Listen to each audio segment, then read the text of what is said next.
pwede nga bang ma-delete or ma-deactivate ang iyong SPayLater? Tara, alamin natin.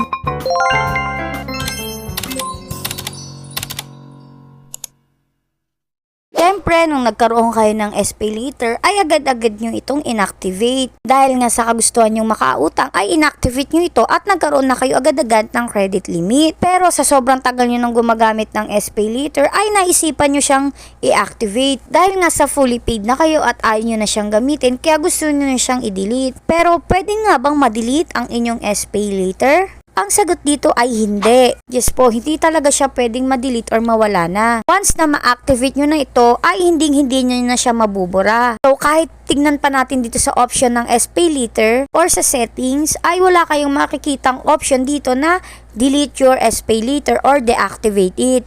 So ayan, na yung makikita nyo yung profile or itong voucher. Syempre tingnan na natin, wala rin siyang option dyan.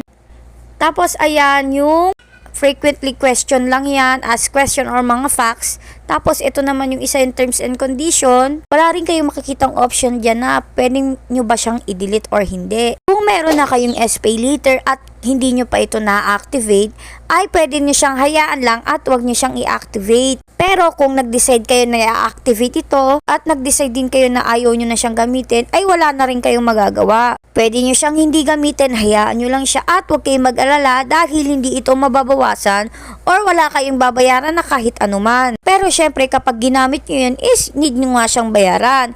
Pero kung hindi nyo naman talaga siya gagamitin ay wala kayong dapat bayaran. Kaya huwag kayong mag-alala. Ayos na nga rin na meron kayong SPayLater dyan na nakaabang kasi para kung in case of emergency may kailangan kayong bilhin, may needs kayo or wants na gusto nyo talagang bilhin at kulang pa kayo sa budget, ay pwede nyo siyang gamitin agad. Basta, i-make sure nyo lang kapag uutang kayo sa SPayLater ay huwag kayong magkaka-late payment para hindi ma-frozen ang inyong SPayLater account at magamit nyo sa inyong next purchase dito sa Shopee. So yun nga, sana may natutunan kayo sa video na ito. Thank you for watching. Yun lang!